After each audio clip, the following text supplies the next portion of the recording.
All right. Happy Wednesday, everybody. This is my chat with the amazing Gman Boxing. How are you, G-Man? You're good? I'm good, man. I'm good. Just not long in now from the gym. Just keeping going. And yeah, everyone's going well so far. All good, all good. Anyways, first things first. What your passion for boxing? Where did it come from? Your passion for boxing, love for boxing? It's a weird one because like I'd always watch boxing, prior to really getting the passion for it, but I hadn't watched it religiously. I knew Floyd Mayweather, knew Manny Pacquiao, people like that, but I never really was that into it. It was really when my friend showed me, me and him were going out one day and he started showing me videos of Muhammad Ali, but not of him boxing, of him just trash talking. And I thought the trash talking was funny. I thought it was amazing. And obviously I knew who Muhammad Ali was, but I didn't know a great deal about him. I knew he was a boxer. I knew some of the things he stood for, but I didn't know the ins and outs. So I started researching him and obviously watching his fights. And that got me more interested in boxing. So I started watching a lot of the old 70s fighters. So I started watching Joe Frazier, Ken Norton, George Foreman, Larry Holmes. And obviously I knew they were all retired. So once I finished with them, I started focusing on the modern boxing. And at the time, Canelo was just before he fought Mayweather, was kind of the first real star that I started watching. And just from then on, it was just kind of like religiously, I started watching boxing. Like any show I could find, whether it be, on Sky, even Eurosport, they were doing the Queensberry League. I just started watching any boxing because I was just hooked on it then. And when I get hooked on something, I want to know everything about it. I don't just want to know the modern game. I want to know the past, the present, and the future. So I started looking at amateur boxing, looking at like people like Jack Johnson, Jim Corbett, stuff like that, from way back. And that's kind of where it came from. It's weird. Like I never planned on liking boxing almost because it was never a sport that it's a sport I knew was there and I'd watch it the odd time, but it was never a sport that I thought, like if you'd said to me, I don't know, about 8-9 years ago that you'd have a YouTube channel talking about boxing, I'd be like, what? A sport that I wouldn't have been, massively keen on. I liked watching the odd fight, like a casual, but I never was that big into it. And I think it's the fact, it's weird that like everyone says watching Muhammad Ali fight, but for me, it was watching him trash talk, which just ended up leading me on to watching him fight. That's where it kind of came from. It was weird. But I owe my mate he was my best friend and I owe him a lot because he had shown me the videos of Ali trash talk and I could be God knows where. Okay, absolutely. And what was the first fight you remember watching as a kid? Do you remember that first fight? Like, wow, that amazed you and that got you hooked? Like in terms of modern boxing, not really. Like I remember seeing a few of Ricky Hatton's fights. If you're talking about earliest boxing memory, I tell you my earliest boxing memory actually. Now it's not a fight that I watched, but I remember the build up to it was Mike Tyson, Lennox Lewis. I remember they were selling that on Sky Sports. I would have only been about 8 years old at the time, maybe not even, maybe 7. And all I remember is the build up for that fight. And I don't know who it was, but I remember someone on Sky saying Mike Tyson will knock Lewis out in 3 rounds. I don't know who that was. It might have been Colin Hart. That sounds like something he'd say. But that was my first kind of branch into boxing. And I do remember eventually that was one of the first fights I ever watched back, when I finally got copies of it. I'd say that's probably my earliest memory in boxing was the build-up. I didn't see the fight. I was only a kid. But the build-up to the Tyson-Lewis fight is one of my earliest memories of it. I just remember that being like on Sky so much. And even I was only about a kid. Like Sky was pretty new in Ireland at the time. So like that's going back God knows how long, 20 years now. So that's one of my earliest. Okay.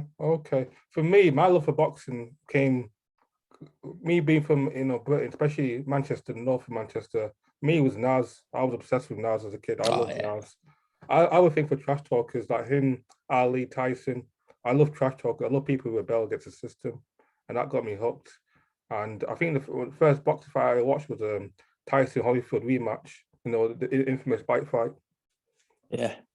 No, I'm trying to think, like, in terms of like really watching fights, obviously Ali Foreman was one that really stuck with me.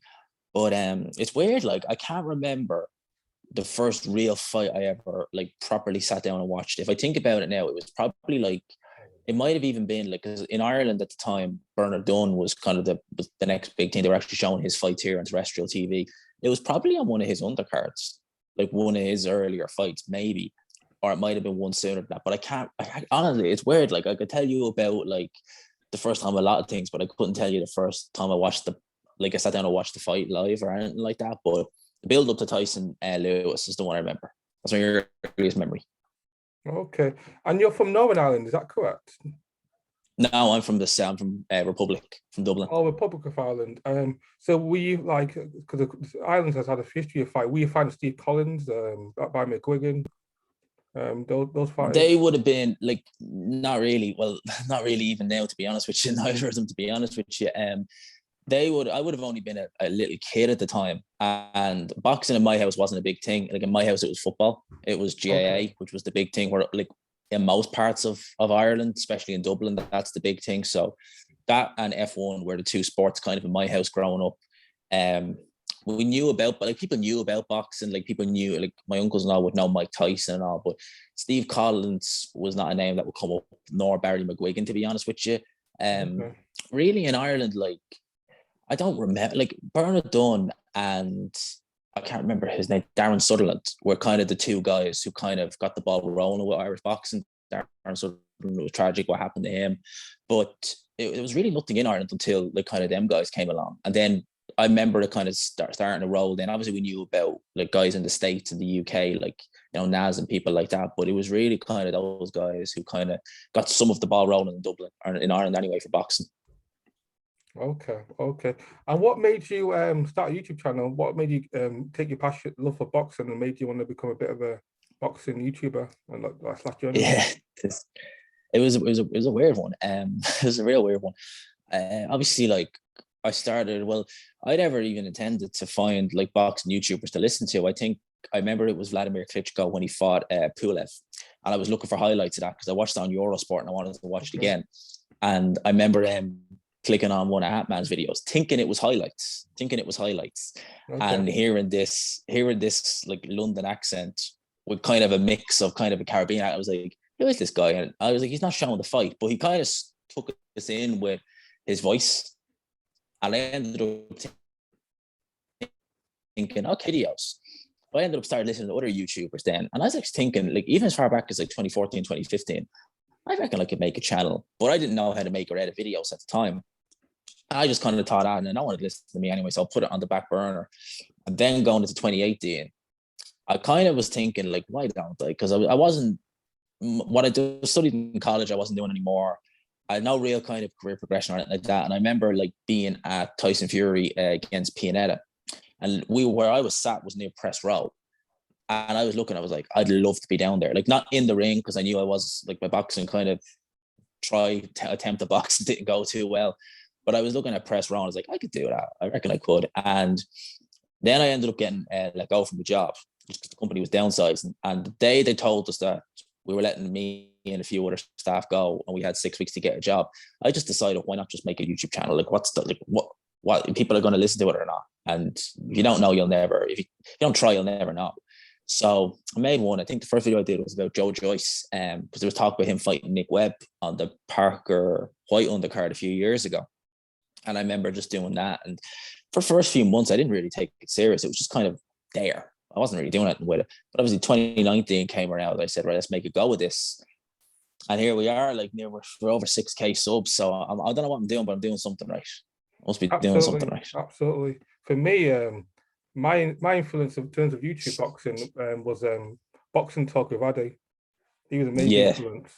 And see how far he's come. Good friend of mine now. He started a Boxing Talk channel years ago, over 10 years ago, with him and Ryan. Yeah, and him and Ryan. Now he's actually got his own channel with Talk Sport, and he's on Sky now and with the Zone. So the things you can do, as long as you put your mind to it, you never know. Maybe one day you might have your own channel on the mainstream. That's the crazy thing. And I think it's crazy, like, when I think, like, just a couple of years ago, like, a few of the channels I watched when I started out were Hatman, Boxing Gossip, and Ade and Ryan. They were like my three kind of favorite channels. Obviously, Boxing Gossip is gone from YouTube now, but they were kind of like the three ones I would routinely go to. And to like see where they've all come, and to be friends with Ade now. Like, Ade was one of the first people who I ever spoke to in terms of YouTube, and he's been a great help to me. He's had me on his channel on Talk Sport as well. Even had me helping out co-host when Gareth A. Davis was away in Japan for the Pan Olympics. it's crazy to see where they've come. And now it's crazy like that they're actually like, because even Hatman is a mate of mine as well, to know you're a part, like you're in their kind of circle now. It's crazy. Absolutely. The things you can do if you don't give up and just put your mind to it as well. And I just didn't know very well for himself. He's actually got his own studio as well. So that's the advice I give to anyone like who starts a YouTube channel. Because people do say to me, if I'm starting a YouTube channel, like, what do you think I should do? And I'm like, well, like in the nicest way, like, don't. And I was gonna sound a bit kind of counterintuitive, but like, don't expect too much too soon, because like it's a slow grind. Like, boxing is a niche sport, but just stick at it. Eventually, they will come. But just it's not going to be like doing a football channel or a gaming channel where, like, if you have the latest gossip and stuff like that, it's just people are going to flock if your video is good. And a lot of the times, in some instances, they're not actually looking at you; they're looking at the subject. But as I say, with a boxing channel, it's a bit different, because they want to know the ins and outs of the fight. They want to know about what's going on. So just be patient. It's the advice I'd always give. And like, look at me. Like, this time 3 years ago, I didn't even have 100 subs, and like now I've got nearly 6,400. I'm only about like 10 off. Yeah, I haven't been YouTube. I'm a novice. I'm a complete baby. I've only been on YouTube since end of September, and I couldn't believe what I've done. I managed to get into yourself, Paul James Jackson, the Boxing TV, Paul's Corner. Even I've actually had an interview with Natasha Jonas. So it's things you can do. Honestly, now in social media as well, it's a lot easier to connect with people in boxing because of social media. Makes the world of boxing smaller. Yeah, and I think like the boxing community on YouTube and in boxing in general, it's not massive. And like, I think for a lot of these fighters, like, any exposure they can get, and it's YouTube channels as well, any help they can give or any exposure that you can give them is brilliant. So like, I always find that it's very, like, this is a good, like, kind of place where you can get interviews. You can speak with people. They're approachable. Like, most fighters I've interviewed, they're so happy to, like, even though like my channel, I don't consider it like a massive channel or anything like that in the grand scheme of things. It's no IFL, but like, interviewing people like Raven Chapman, they've been so happy to be on there, and have people like Hannah Rankin, who's a world champion. They've been delighted to come on, and if it just gives them that little bit of extra exposure. And I think it's great that we can do that. Natasha Jonas, she was so humble, such a sweetheart in interview. She's so down to earth. A lot of boxers as well, because boxing, is a big sport. It's nowhere near as big as football, rugby, and tennis. So a lot of boxers, I still have regular jobs, so they appreciate exposure, because most boxers don't earn that much money from boxing. No, exactly. They love it. Like, anything you're doing for them, if that even helps them get a couple of extra fans, followers, something like that, to them, that's big for them. And it's nice. Like, and I don't think I've met a few boxers who are but for the majority, I want to say about 99% are absolutely stand-up guys. Absolutely, definitely, boxing, but definitely, absolutely. And in terms of so nowadays, and in terms of boxing nowadays, as far as your especially we come to Eddie and Frank Warren and Bob Aaron, where do you think the box sport's going nowadays? Is it do you think fights are like too scared to lose at all because of the Mayweather curse, or is it because of too many networks, too many belts? No, I think it's a variety of things. I do think that the Mayweather era, Mayweather was a great fighter, but he put so much emphasis on the O. It's insane. Like, when we look back at some of the best fighters in history, like, we'd say all-time greats, they have losses, but didn't define them. Yeah, it didn't define them as a fighter. It wasn't a case of Sugar Ray Robinson loses to Jake LaMotta, oh, he's finished. No, that didn't define him. He avenged it 5 times, I think, 5 or 6 times. But a lot of these fighters nowadays, it's a lot of things playing issue. But in the past, networks have coexisted, not always, but that we have seen that in the past. I think that a lot of it is to do with ego. Like, I think a lot of it is, we see it with Errol Spence when Terence Crawford was with Top Rank, the whole crossing the street thing. I was like, what is that about? Like, why the crossing the street? Like, why can't you say you're the best? There's someone challenging you and saying he's the best. The way to settle it is have a fight. Why is all this crossing the street thing, networks and egos and stuff like that? To me, it's just, we need to get away from that. Absolutely. We need to get away from people risking their own. I remember George Groves saying when he lost to Carl Froch, all he could think about after he lost was, not just that I lost and my O was gone. It's like, So you can avenge that. Obviously, he didn't, but you can avenge that. You can come back from that. It's not the end of the world. Yeah, a lot of boxers, because of Mayweather's financial success of being undefeated, a lot of boxers trying to emulate that same success Mayweather had of being undefeated. So there's a lot of boxers, especially, in America, everybody's trying to be the next Floyd, everybody's trying to protect their record. And some boxers, when they watch Lose the Old, they're never the same fighter. For instance, Adrian Barrow was lost to Marcus Madonna. He just became, his soul was just destroyed.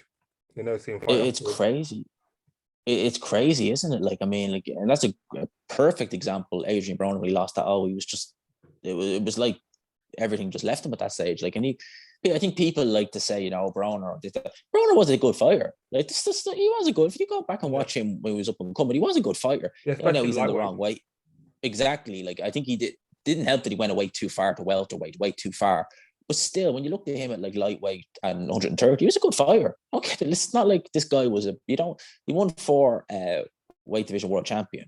This guy was a good fighter. You see that with fighters, and I think that the fighters, if they're losing an it's not the end of the world, but some of them do. It's like they lose a part of themselves with that when they lose that. It's crazy. They value that more than anything else, it seems, in the sport nowadays, which is crazy. I mean, look at MMA. How many fighters can take a loss, come straight back, and it's like the loss never happened. The loss doesn't define the fighter. Yeah, definitely. Yeah, there was one banner as well helps. There's one banner, if you don't fight in UFC, there's no money elsewhere. So there's only one house in town, which will help them. Mm-hmm. That's why you always get the best fight the best, because there's nowhere else to go. There's not many networks, not many rivals. It's pretty much UFC is where the money's at. If not, then you earn peanuts in MMA world. Do you think boxing can ever be like a UFC thing in terms of structure? Is it just too many promoters, too many fingers in the pocket? I think there's too many promoters, too many belts for that to happen. I think that I certainly don't think we'll ever see it. I think there's too many belts, too many promoters, too many networks, too many egos, and you got managers as well. Now we're seeing the emergence, like think of it like this. Like, although I like some of the managers, but you have managers like Joe Gallagher, Sam Jones. I don't think I was a trainer, but he manages as well, where they get into it as well.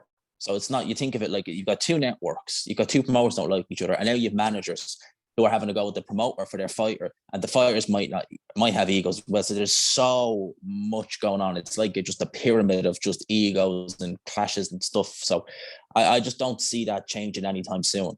I really don't. I can't see that changing at all anytime soon. Yeah, absolutely. And do you think Eddie Hearn will ever conquer America? Because that's his goal. He wants to conquer America. He wants to. No.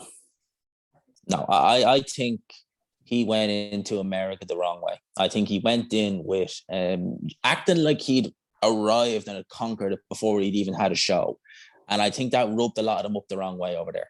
I think that rubbed a lot of the promoters up the wrong way over there. And I think it might have even rubbed a few of the fighters up the wrong way over there. And I think that as great as Hearn has done here in the UK, I don't think he's going to conquer America. I could be wrong. I always say, like, if I'm proven wrong, I'll be the first to say I was wrong. But I don't think he will. I don't think he will. I think that his style of promoting and the way he is, I think that's fine over this end. But I think in America, I don't think it's going to work, personally. I'm not saying that. I could be wrong. But Okay. So this is one of our first topics. Other than yourself, the Fury Whyte saga, you think will happen? Why is Whyte being silent? What's going on with him? Why and Eddie being silent? It's such a big, event. I'm gonna say that I think this fight does happen. I do. I think it does happen. I think Whyte has backed himself into a corner now. He's nowhere else to go. He has to take this fight. I think one of the reasons why he's being silent may potentially be to do with the fact that he knows this isn't going to be on his network. He knows that he's going to be only getting 20%. He feels he's entitled to more of that. And maybe he kind of thinks to himself, why the hell should I sell this fight when, I suppose in his mind, he feels like he's getting the short end of the stick, that, he's entitled to more, he deserves more, and it's not on his network. And, he'll essentially be going to the lines. Then maybe he's looking at that and thinking, you know what, why should I, I'm going to turn up and fight. Don't get me wrong, I'm sure he'll turn up and fight and he'll try his best to win. But in terms of selling the fight and promoting it, I'm sure he's just going to be like, what's the point? Like I'm getting in his mind, I'm sure he feels he's getting the short end of the stick. So he's just like, I'm not. What's the point in promoting this? Yeah, like I said, I think it will happen. I just think there's nowhere else for Whyte to go to. If he turns this down, he ain't gonna get the winner of AJ. The winner will fight, free with undisputed. And it'll be rematch plus in that undisputed fight. Then it will at least be another year, 18 months, maybe 2 years for Whyte to get another. There's a lot of sharks at heavyweight as well. So he wouldn't get, if he could take a fight against the Hrgovic for an IBF, he could take a fight against Parker. There's no guarantee he wins that, and he'll get a lot less money. There's no easy route. There's no easy route. Exactly. Yeah, exactly. For me, it's a case of you back yourself into a corner, you've got to go ahead with it because there literally is no other option. The only thing I could think of potentially, if AJ does decide I won't fight Usyk, then him against AJ could be an option. But that's wishful thinking as opposed to like it happening more so. That you have to hope that AJ has a change of mind and says, I won't fight Usyk. I'll let these two have their thing. And even then, that could be a 2-fight with AJ with Tyson Fury and Usyk. So maybe AJ would think, is that a big fight though? Wouldn't the fans tell an AJ for fighting Whyte because if he steps aside, would that be a massive? It would be a big event because AJ is a superstar. But if that happens, would that not go a bit haywire? All those fans saying AJ is a coward. How dare you not fight? Usyk, get your belts back. And the same as Whyte. I reckon Fury for the world title.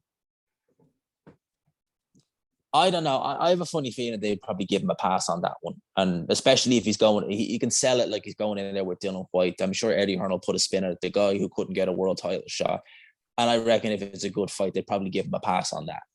I don't know. I could be wrong on that, but I just reckon that with AJ, I just reckon that for a lot of things, he'd get a pass on in terms of in the ring, like as in like if he has a fight that's boring. Like if he went in there with Usyk and just say for argument's sake fought as even more negative than he did against Ruiz, to say negative, just fought more safety first and say maybe won, maybe nicked the decision, and it was a dull, boring fight, fans probably still give him a pass on that. Yeah, that's what I agree. That's the only way. If he does a fight, Fury will fight Josh. That's the only way. I literally can't see it from the guy. I don't think the fans will pay for him to fight Chizola for the third time or fight Parker. No, like even a Parker rematch, it was a good fight first time, but like there's not going to be as much demand on that. Like, and you're not going to get the same amount of money. And I would pick Parker to win the rematch as well. I would. Yeah. Parker definitely improved, especially on the league. Yeah, definitely. I mean, like that first fight was razor close. Take the headbutt away because Parker's winning that round and he's won the fight. Literally. Absolutely. And so, so you think Whyte would take the fight, will send sign a contract, and we'll probably see it in April time in Wales? Yeah, they were talking at the end of April, 23rd of April in Cardiff. I reckon reckon that's going to happen. I mean, when they were talking about this originally, when they were talking about the 80-20 split, I was kind of like, oh, what might happen? But I think to myself that there's not really, like there literally is no other route you can go in our division. It literally doesn't. I don't think there's anything else he could do because he's not going to get an easy title shot anywhere. In terms of an eliminator against another sanctioned body, Hrgovic, Parker, Joyce. I mean, like these are tough fights. Dubois, maybe. I mean, Dubois can punch, and we don't know how good Dylan Whyte's chin is after the Povetkin knock kick because he wasn't hit by Povetkin in the rematch. We don't know what happens when he takes a good shot. How his legs are going to be because, as I say, he wasn't tagged in the rematch by Povetkin, so we don't know. Yeah, definitely. Overall, heavyweight division is far more competitive than it was a couple of years ago. Far more competitive. Oh yeah, completely. Like I mean, like a couple of years ago, you could have had the benefit of just taking a few interim fights and working your way up in another sanctioned body, and there wasn't as many killers basically. Whereas now, like I mean, like even guys who aren't in the top 10, like even someone like a Frank Sanchez, you'd look at that and think the movement, the speed, he'd give Dylan Whyte fits. Michael Hunter, definitely, a Jared exactly. Anderson, these prospects are coming up. These guys, and you're just thinking there's just no easy route. Like I mean, like you stand a very good chance of losing to these guys. And I like Dylan Whyte. A lot of people say I don't, but I do. I like him. Like he seems like a cool guy outside the ring. I just don't agree with some of the things he says in terms of like I can't get a title shot where you've had opportunities in the past, like for other sanctioned bodies and other shots, and you've not had them. So it's like someone's giving you a car and saying no thanks, I have to get, and then moaning you have to get the bus. Part of me, not just because AJ, part of me think AJ was lucky that he won at a time. But that time when Fury was having his, drugs and alcohol issues. The heavyweight division was fairly weak because AJ beat Charles Martin for the title, who was a poor fight champion. He fought Brazil and Molina. You'd have Hergovich, you'd have Yoka. There wasn't apart from Wilder, there wasn't really any decent champions at that time when AJ became champion. No, maybe Parker and, the best. I think. Yeah, you had Parker, you had kind of guys like Pulev knocking around, like guys like that. Like Ortiz was still fresher, but you had the luxury. I think in a way, like you had a kind of half and half. You had some good heavyweights who you knew they weren't going to chuck Adrian with straight away, and you had the luxury of knowing down the line there's undefeated heavyweights, but they're not particularly amazing. Like Brazil, Molina wasn't undefeated, but he wasn't amazing, etc. Whereas now, if you're looking to cherry pick out the top 15, it's extremely difficult. It's like you're literally looking and you're thinking like Frank Sanchez. Oh, I could see how he'd win. You're looking at guys, like Hergovich. Oh, I can see even Tony Yoka, guys like that. You're looking and you're thinking, oh, that's not an easy fight. There's no easy fights like in that. Do you think AJ could have been a champion? I don't think AJ would have been a champion long as he did if he fought right now. If AJ won the belt right now, I'm not too sure he'll be champion for very, very long. Because I don't think the heavyweight is more competitive. If we're talking about the AJ 2016 who beat Martin in now, yes, I think he'd lose sooner or later, probably sooner.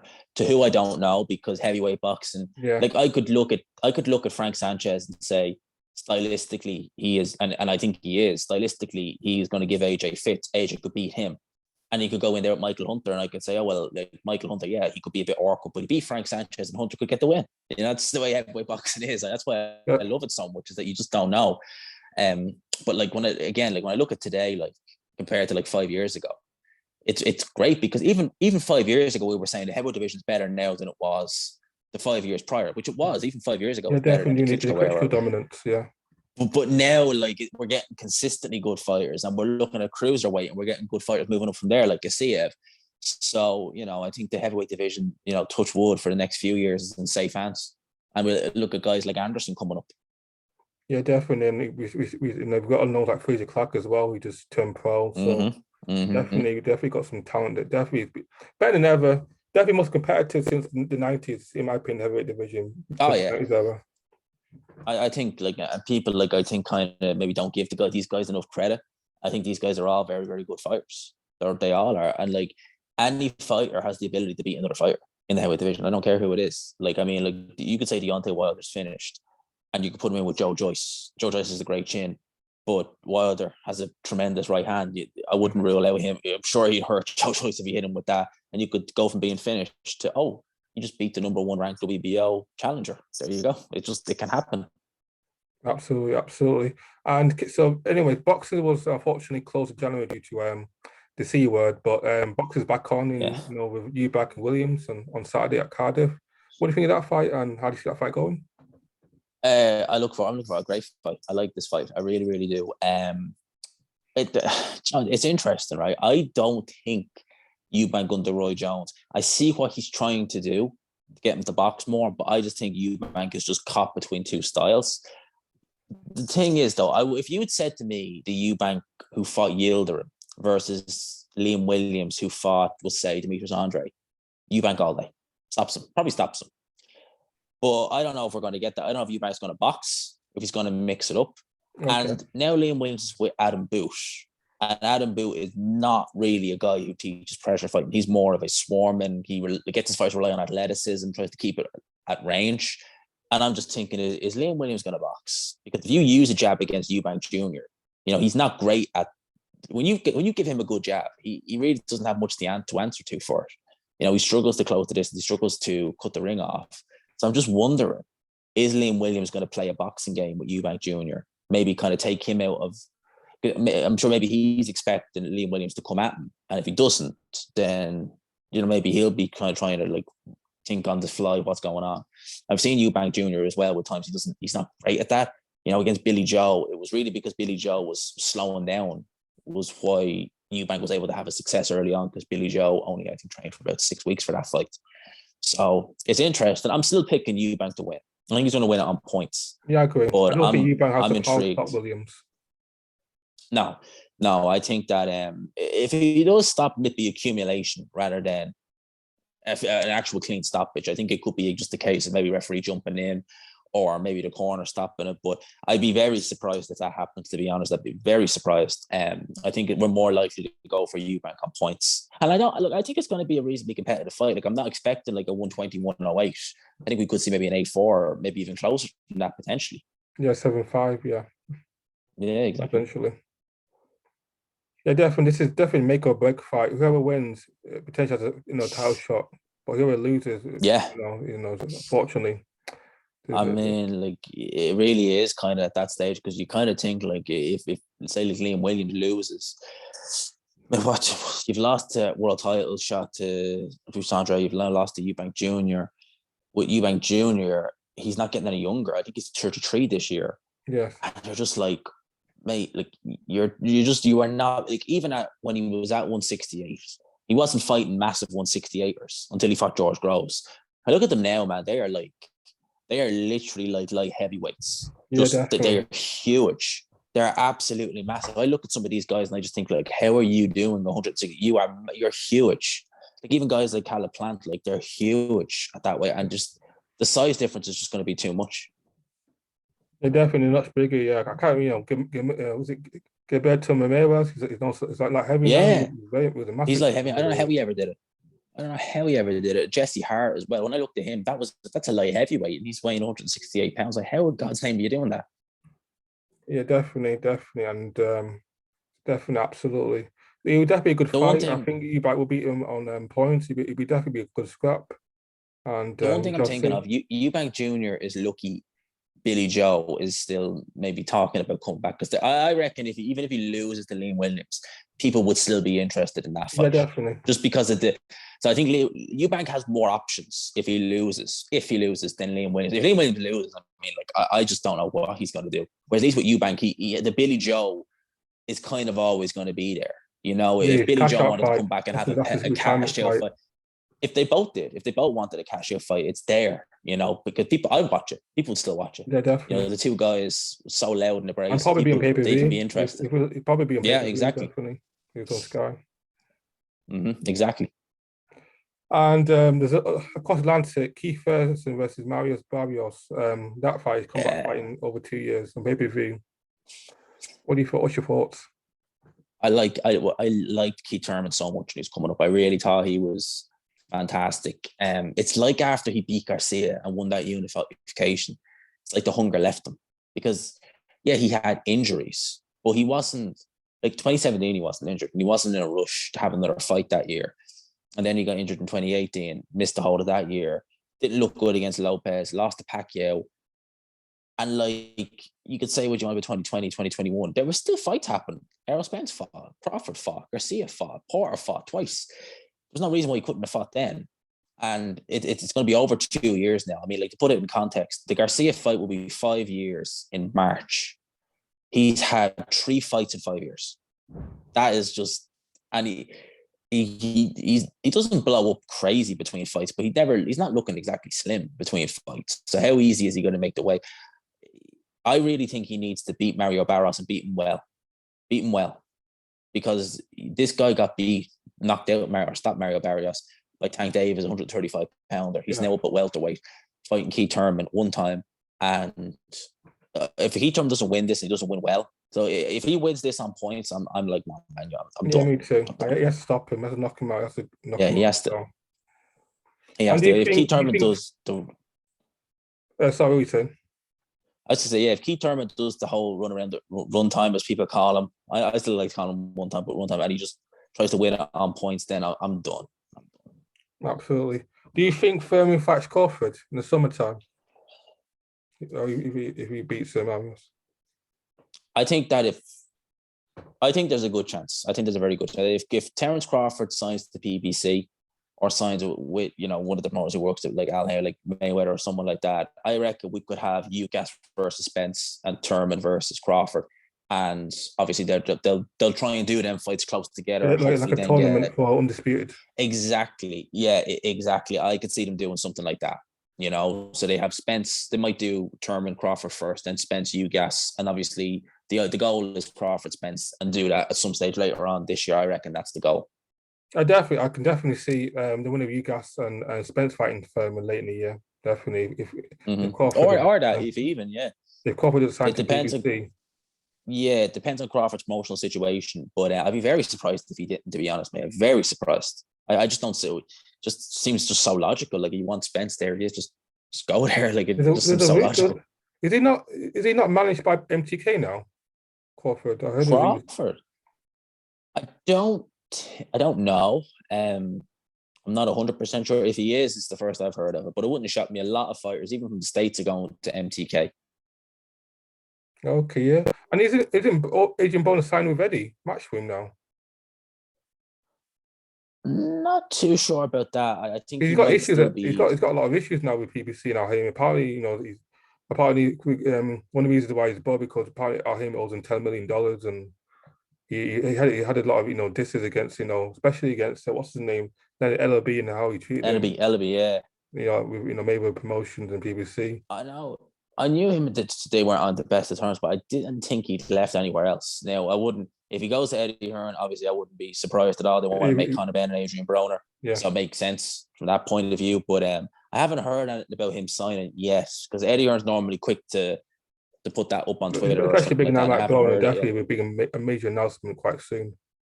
Yeah, exactly. So wouldn't shock me now, to be honest with you. If they want to do Conor Benn Broner, then he's obviously going to sign a deal to Broner. Might even put Broner out on the show. But I think with Broner, it's always a risk because he looks terrible lately. He looks awful. Yeah. So you wouldn't even want to give him a run out in case something tragedy strikes.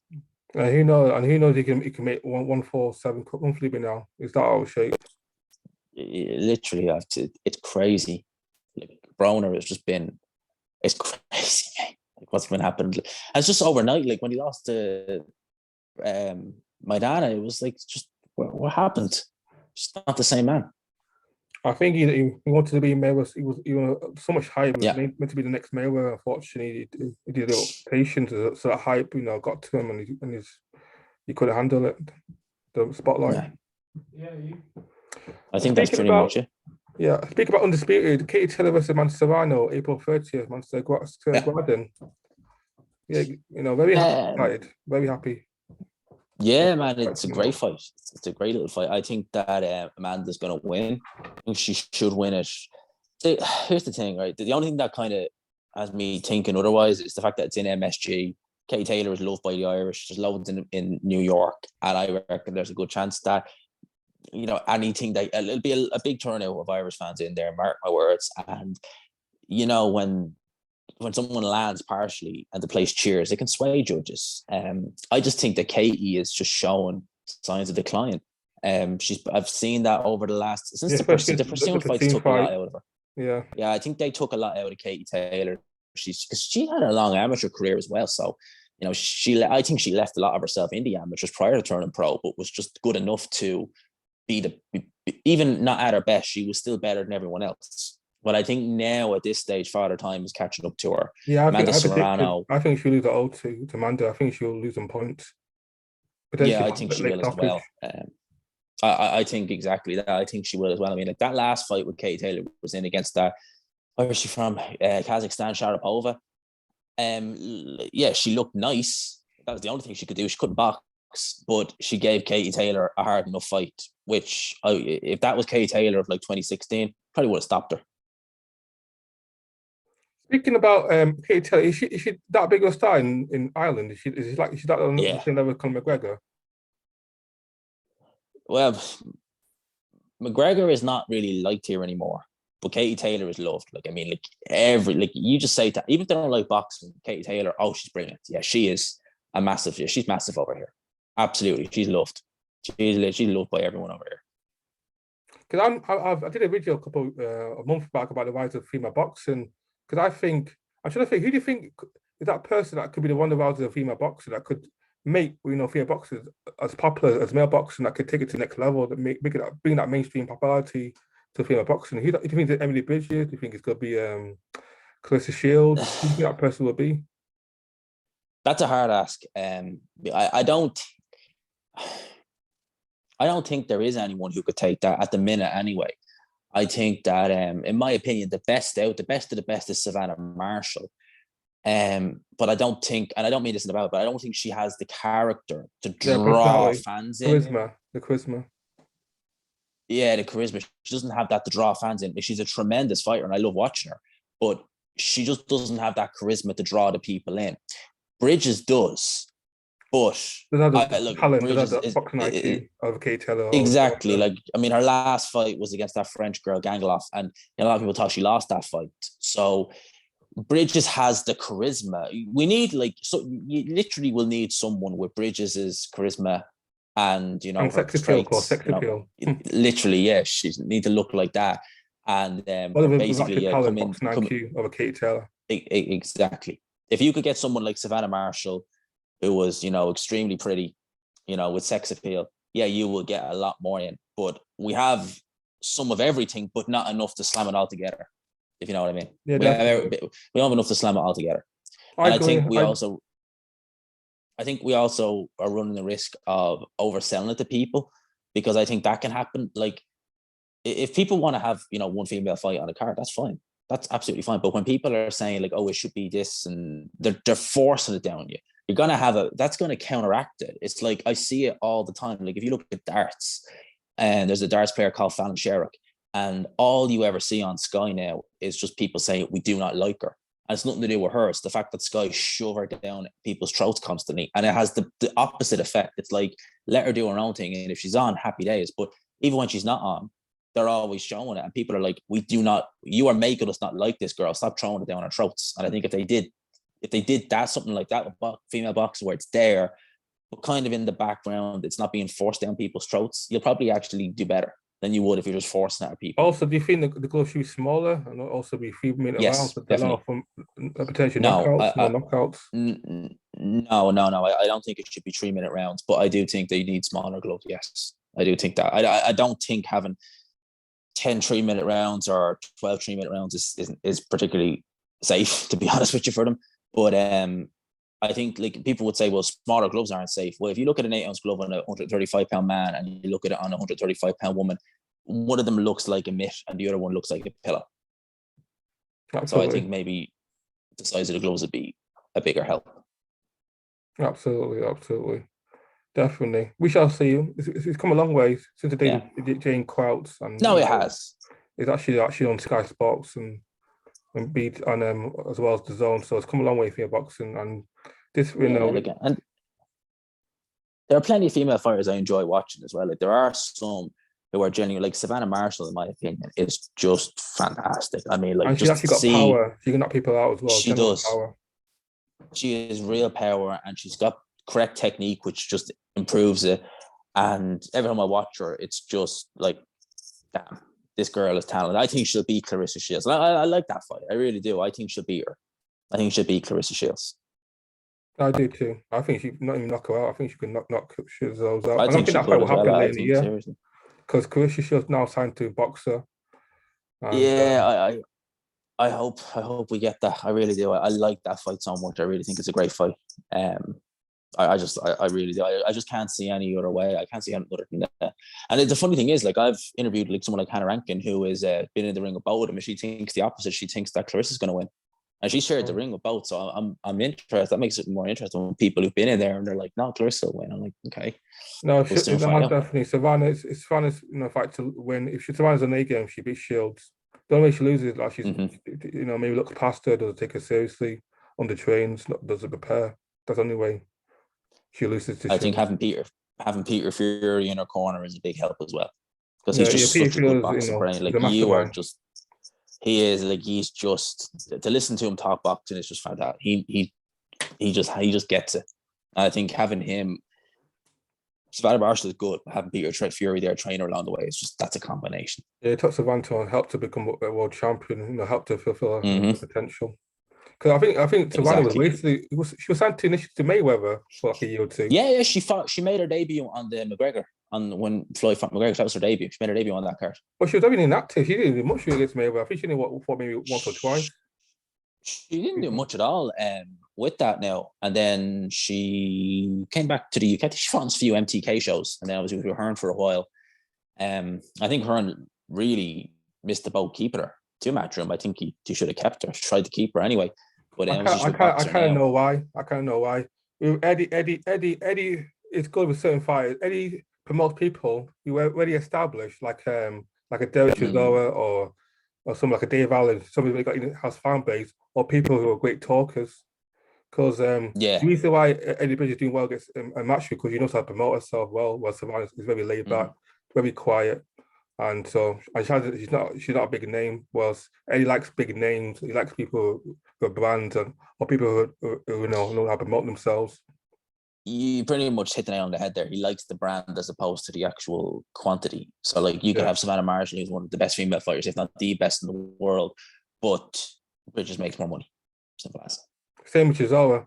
Chisora is good, not elite fighter, but because he brings crowds and he's a great self promoter. He backs him all the way. He's lost 11 times. Well, Eddie, Eddie did. For me, he didn't do much with Natasha Jonas. He got her 2 titles, but I think he could do so much more with Natasha Jonas. Karen Johnson as well, wasted talent. I think Eddie did, with his career. I don't think Joe Gallagher helped that situation. No, I think Joe Gallagher was coming at it with a big, and I think that rule turned up the wrong way as well. So when I hear like Gallagher fighters, I'm not harsh on her for them because I know we had a lot of what to deal with from Joe Gallagher, which I understand because it's like it's kind of, I get where Gallagher's coming from, but it's counterintuitive. You're kind of upsetting the promoter when you're saying we deserve this, and I think Eddie, what was it? Hearn said that he offered Natasha Jonas a fight for X amount of money against a nobody. He said it was a little nobody, but it was good pay, and they wanted the same pay for an even worse caliber. And he was like, "No, that's not happening. Like, you're not. It's not a hard fight you're in. It's an easy fight, and I'm paying you this, but you want an even easier fight for the same money. It's not going to happen." And I get him. I was like, I get that. That's fair. But Gallagher being, stubborn as what, he was like, "No, I want this." So I get that with the Jonas and the Callum one. I get that, because Gallagher does strike me as someone who's difficult to work with.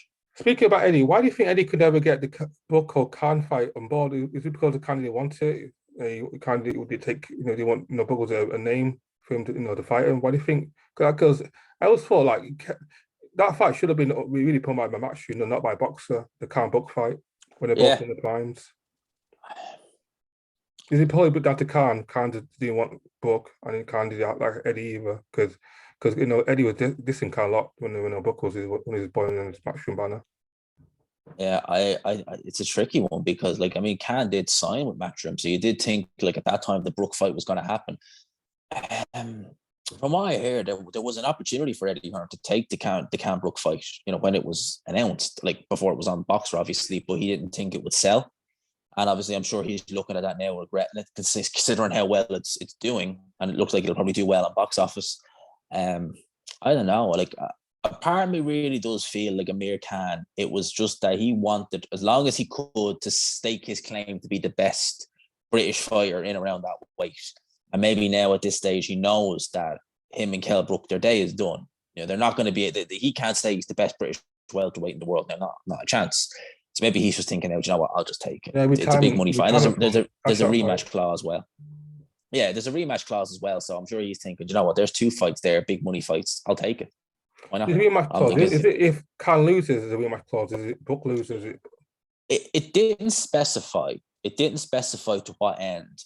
I would imagine it might very well be both ends. Because I can't see either guy doing any and this is the funny thing. And this is why Eddie Hearn says so many absolutely ridiculous things. He says that Amir Khan and Kell Brook are both past it, and they're both past their sell by date. And then the next breath says Conor Bench should fight the winner.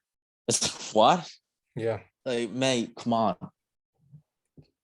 Yeah, well, that fight. How do you see that fight going? For me, it all depends on how much Brook's got left in the tank. If Brook can make one comfortably, he knocks out Khan. If not, maybe if this fight had happened 2014-15, Kell Brook wins by knockout, times Amir Khan onto a right hand, takes him out. That's what I think would have happened. Now, I'm going back and forth. Right now, I'm leaning with Khan. I think Kell Brook is just, the punch resistance is just gone. The timing might still be there, and it is a bit. You saw that in the crop fight. The timing's still there, and timing will always negate speed. But I just think there's so much. Like, I mean, Amir Khan weighed in 30 days before with 157 pounds. He's got less than 10 pounds to cut. Kell Brook, God knows what he was weighing now and what he'll weigh on fight night. Can he make the weight easy? If the answer is no, how is his chin? Can he take a shot? If the answer to that is no, I think Amir Khan wins it. If Kell Brook can make 149 straightforward, and he's still, a little bit better than he was against Crawford, yeah, he should win. But I just think Crawford. I think Amir Khan's got to take it. Right now, I might change my mind. If Khan gets knocked out early, can't even take the rematch against Bud, or we just take it just up? Probably not. He'd probably, he'd take the. I don't think he would. I think his pride wouldn't let him. I think if he got knocked out early, he'd just sail off into the sunset. You'd have Kell Brook calling for it, but I don't think he would. And I think vice versa, to be honest with you. Yeah, the rematch happens if it's a good fight. If like if he makes it like late stoppage or. I think they're hoping that it's a really good, fun, entertaining fight that they can do it again.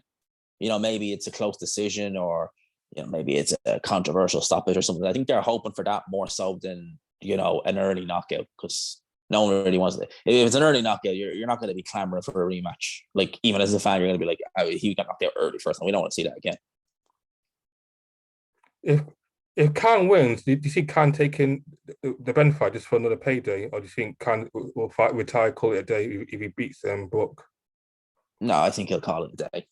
I think Brook would fight Ben if he beats Khan. I think Brook's definitely the more, money hungry out the two. I honestly couldn't see. I can't say. If one of them did, it would be Kell Brook. But I can't see. I think both these guys know what this is. That this is just the cash out. It's the end of the road. If it's a good fight, we have a rematch, even better. But I do think both guys are thinking this is the end of the road. Maybe Amir Khan will do something like he did against Billy Dip, take a fight in Saudi for crazy money against a no-hoper. Yeah, I think if Brook looks good, if he knocks Khan's style, if he's no struggle, then I think he fights Ben just for one payday. If he struggles against Khan, then he won't fight Ben. No. Yeah, that's how I see it. I think Kell Brook's smart enough to kind of know when it's done. I think that if he does struggle, he'll know himself. Look, I got this win, but that's it. Like, I'm not beating Crawford, Spence, Thurman. Well, maybe Thurman. God knows what he's going to look like, but those guys. Definitely, absolutely. And again, I was about to Eddie Hearn's promotion styles. Were you surprised when Galahad not taking the rematch clause and Josh Warrington fighting Giga Martinez then in March? Were you surprised by that outcome or not really? Well, I didn't think Galahad would stick around at 126.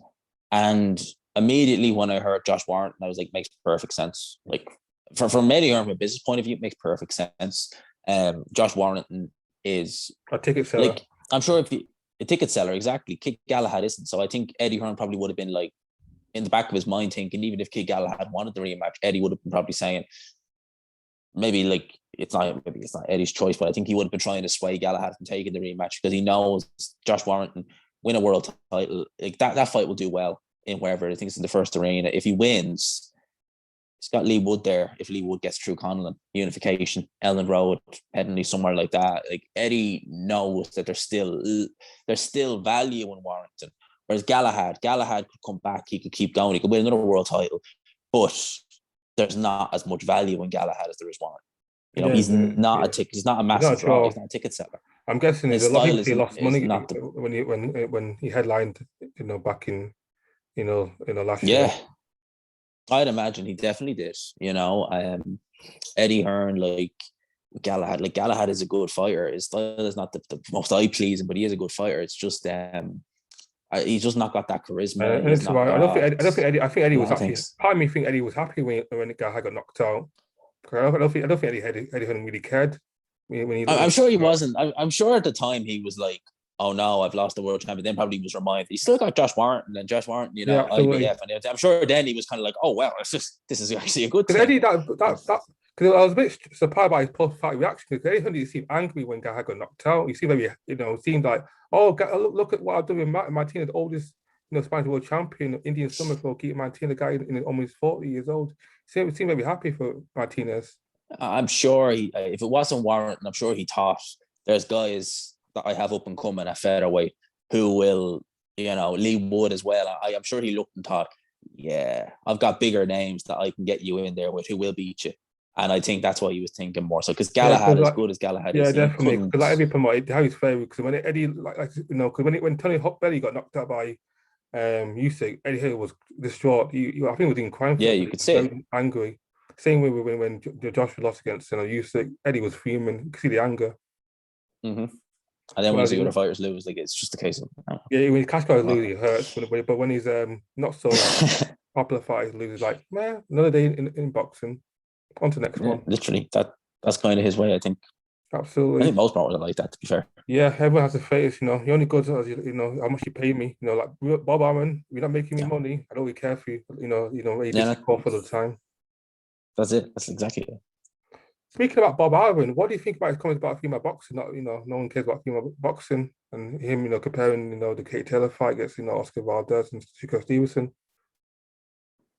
His comments about female boxing, where he said it's like the Premier League where people aren't interested. Like I don't see what he said that was wrong. I mean, like as I said, like I do enjoy it more than probably the majority of people, but I'm not going to turn around and say it's on par with male boxing. Certainly not. It's nowhere near it. And I don't mind seeing female boxing on the card, but if you're chucking it down people's throats, it's going to upset people. As I said earlier, and it's not though. It's like. Literally, I mean, like if you talk about female sports, the two biggest female sports, MMA and tennis, in terms of fans, and they are the two biggest, tennis and MMA. If you look at Premier League football, like it was funny.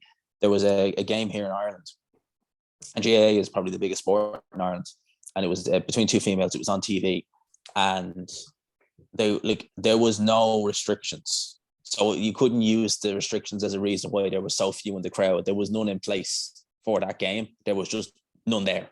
There was like literally, you could probably count on one hand who were there, and it's like the demand is not there. So when Bob Arum is saying that, he's not saying that to be spiteful. He's saying it because it's true, And I'm sure if it was there, he would put more female fights on the card. Yeah, and and this is me as someone who likes female boxing. He's a boxing hardcore. He knows what sells, what doesn't sell. Yeah, and this is coming from someone who does like female. Like, there's some female fights I don't like watching just because their style is not great. The style is quite ugly, and it's not easy on the eye. But I don't dislike it. I watch it. I've covered female fights. I've interviewed plenty on my channel. There's some very good up and coming female fighters. But to say it's on par with male boxing is just like that's a no. It's a definitive no. It's not. It's nowhere near it. And you could say a lot of things like, oh, the market and this, that, and the other. There's a lot of reasons. There's a lot of reasons, and I think that one thing, chucking it down people's throats and telling them you have to like this, is not going to do anything. I mean, like that's like saying to someone. That's literally like most human beings. If you tell them you have to do it, they're not going to go. It's like someone saying who doesn't drink saying, "Oh, you can't drink." The first thing they're going to do is go and get a beer. You're telling them. It's naturally to rebel against things. When people tell you to do something, they don't want to do it. It's naturally instinct to rebel and do that complete opposite. Like if I was like, obviously I'm not, but I was promoting, I'd be like, I would put female fights on male undercards. I would do that, but I'd probably put one on at a time, and I wouldn't chuck it down people's throats. Be like, you have to watch it. It's there, it's there. But like, it's there. Watch it if you like it. Fine. If you don't. But don't force it, people. Don't say to them, oh, if you don't like it. I've seen people say, if you don't like female boxing, you're misogynistic. It's like, what? And that's you're literally saying to someone who maybe is on the cusp, and they hear that, they're like, well, F you saying that about me. You got people who are on the cusp of liking it, and they hear someone make a comment like that. They're just like, well, the hell with you. I'm not going to watch this if people are going to say that about me. Absolutely, yeah. You can't. It has to be natural. The growth, the popularity of a sport. You have to make it natural. You have to, let it grow, progress. Like it took a long time for for MMA to get almost as big as male MMA with Ronda Rousey and Chris Cyborgs and Amanda Nunes. Yeah. Same with female wrestling. It took a long time before was it China that started the whole women's revolution in WWE wrestling? I remember her.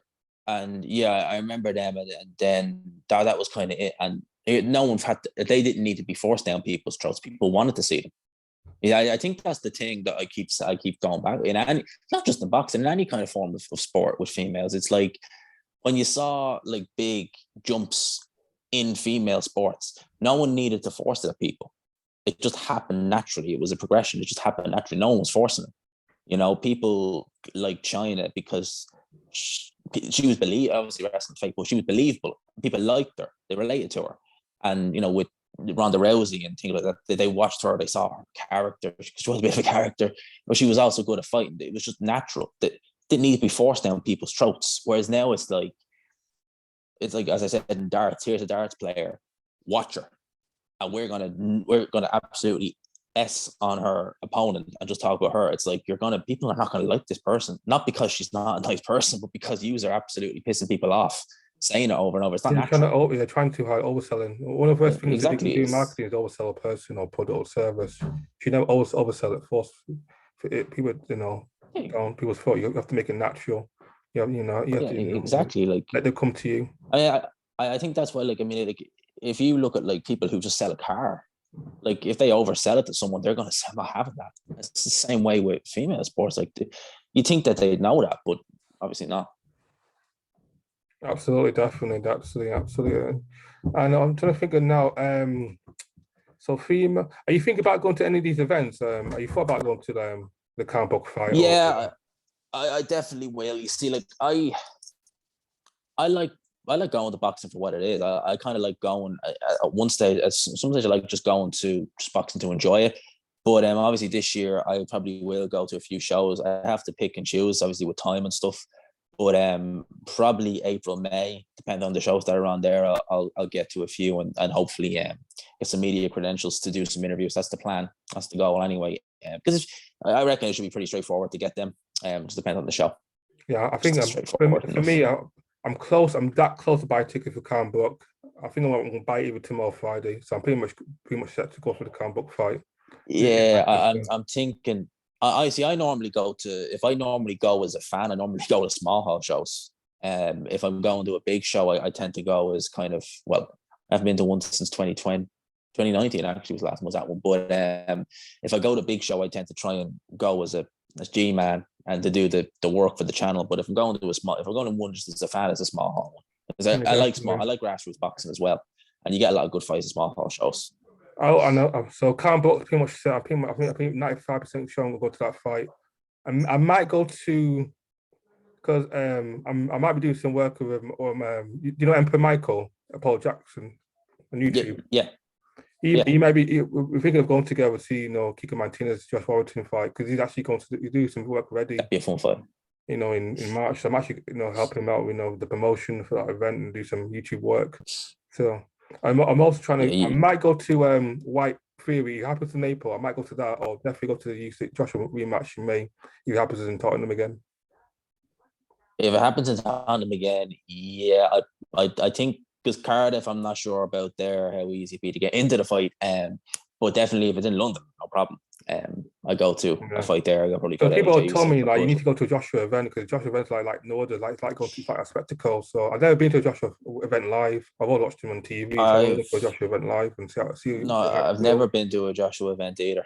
But yeah, I've heard that. I remember Ade telling me that the best event he was ever at was Josh Warrington versus Lara, the rematch. Yeah. He said there was something. That's why I'm saying. That's why when you said you were going to the Martinez fight, I was like, that's gonna be amazing. Yeah, that's gonna be absolutely incredible. Absolutely electric. Yeah, I would love that because that's gonna be just amazing, absolutely amazing going to that. Especially if he wins, it's gonna be absolutely incredible. I think Warrington, if Warrington not washed up, I think he should beat Martinez on point. If Warrington is not washed up. Yeah, he should win. Martinez didn't look great up until he landed that right hook. So I would imagine Warrington, if he's got even 70% left, it should be enough to get through. Should be. Just depends how. He just looked uneasy when Mauricio Lara pressured him, but I don't think Martinez is going to do that. Well, he can pressure, but I don't think he's going to pressure as effectively as Mauricio Lara, put it like that. Yeah, definitely. I think a lot of us too young, too fresh for Warrington and the better fighter. Yeah, exactly. I think with Martinez, he will pressure, but it's nothing that Warrington won't be able to deal with because they're already beaten Kiko Martinez already. And that was years ago. Yeah, years ago, definitely. And Martinez, I don't think Martinez is a better fighter. I just think, he got a good shot against, Galahad, a weight trained Galahad, and he couldn't recover. Yeah, no, I think that is spot on. I mean, that fight was going. I remember watching that fight. I was like, am I even going to bother reviewing this fight because it's going one way? And then that happened, and I was like, oh, yeah, definitely I'll review it now. Yeah, definitely. Speaking about the zone, is that BT? Is the BT pretty much be confirmed to be bought by the zone? Is that still ongoing? Do you know? It's still ongoing. I think it's 500 mil or something in around that. It's still ongoing with that, but we'll wait and see. I mean, I don't know what Frank Warren will do with that situation. We kind of him and Hearn on the same network, which is no reason why we wouldn't get to see Queensby versus Matchroom then. Yeah, definitely more collaboration between the two promotional deals. It will help. That will have a knock-on effect on boxing in a good way, because you'll have Champions League and Premier League football, which will boost the subscribers dramatically. Probably increase the price as well, but it will boost the subscribers. But at least it will help with the boxing end of it for definite, because people will be tuning into the football and they'll see the thrillers for the boxing. I reckon. If BT Sport is owned by the Zone, does that mean it will no longer be like a normal TV channel? It will be just purely an app. Yeah, I think that's the way it would be. Yeah, I think it would literally go to app only. You can't watch I BT on don't. Sky anymore. You won't be longer I the wouldn't Sky imagine. version. No, if it's on the zone, I'd imagine it's purely going to be on the app. I can't see them having it as a standalone station. I don't think they do that in the States. Because one wouldn't be happy that because one can't do pay-per-view anymore. If it's on the No, I know, and I think Warren's old school. I reckon Warren's so old school. He would want TV. He would. I just can't. Warren is as old school as you like. I think he'd either go for Sky or go back to Box Nation, possibly. He's just so old school.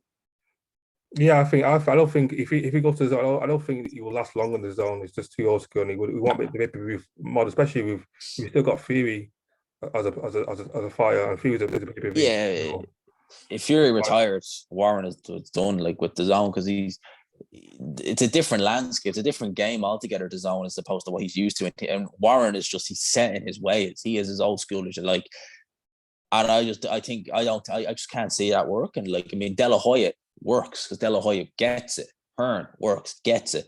Frank is just like he's stuck in the 1990s still. Yeah, definitely. He's definitely more skill. I think even in the start, because I don't think because one wasn't keen on YouTube like you and IFL TV. He was very anti YouTube, YouTube journalist. He was more wanted if you're not like a Colin Hart or a Gareth Davis, you're not considered a legit boxing journalist. Yeah. No, he is, and I think that's one good thing about Hearn. Hearn embraces the new school. He embraces the people like us on YouTube. He embraces like the Zone and the stream. Whereas Warren is just, I think now but even now he still is like, cut that bit out. Like I've heard it. I remember Ade saying about that. You're like, if you don't cut that out, we're gonna have problems. So it's like whereas Eddie Hearn is just like, just go, just upload it. I don't care, even if it makes Hearn looking absolutely. He just upload it. Absolutely. So, anyways, it's been a lovely chat, Gman. Thanks for your contribution, and definitely it's gonna be hopefully a good month of boxing, a good year, and we'll see what happens. Yeah, man, it's good. And Taylor and Savannah, and we'll see if Whyte takes the fight, and hopefully we get an announcement in the next 2 weeks. It's only February and we already have good stuff, so I think it's setting the rest of the year up well. Anyways, but next time I'd love to have you again on my channel then, and hopefully maybe next time I can be on your channel. I'm always up, maybe. Anytime, man. Of course, man. The chat's open. That's what I will be doing. Hopefully, have more open chats. So next time I stream or anything like that, you're more than welcome to come on. Just ask. Absolutely, man. Anyway, you take care, guys. Have a good day, man. Peace, man. Adios, amigos.